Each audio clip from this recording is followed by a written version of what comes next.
I remember a story a while ago about some Jewish settlers in Israel who were attacked and needed help, and a Palestinian doctor who was there didn't hesitate to treat them till help arrived.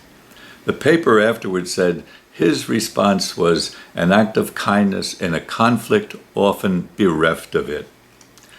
A story like that helps us to understand the parable of the Good Samaritan, which Jesus told in response to the question, "Who's my neighbor?" The Samaritans were the Palestinians of Jesus' time. Just a few Sundays ago, you may remember our gospel story. James and John, two of Jesus' disciples, wanted fire to come down from heaven upon a Samaritan village because it refused to let Jesus and his disciples pass through.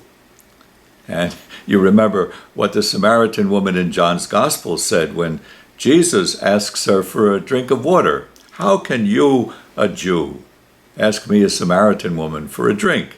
She completely dismisses him. Hard feelings and animosity between the two peoples were strong then. Acts of kindness between them were almost unheard of. And yet Jesus says, that's what loving your neighbor means. A neighbor can be nice or difficult, great or horrible, easy to talk to or hard to figure out, just like us or not like us at all. Jesus says you have to love them all, and that's not easy. When we love our neighbor that way, we love people the way God does. Neighbors can come in all shapes and sizes. God loves them all, the long and the short and the tall.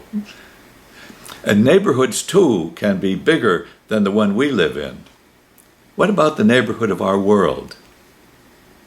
More and more, it seems, our world neighborhood is breaking down into armed camps and walled fortresses.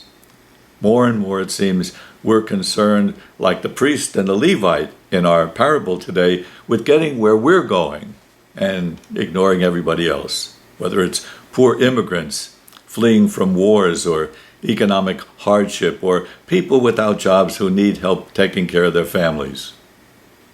What about the racial tensions that are pulling our country apart? We're looking at a wounded world, a wounded country. We need to stop and take care of it. Our gospel reading is really a direct challenge to each of us and to all of us, isn't it? Thank God for the doctor who stopped to care for that Jewish family. That kind of love brings healing far beyond that time and place. That kind of love is the only kind that will heal our world. So we ask the Lord to make us capable of loving like that.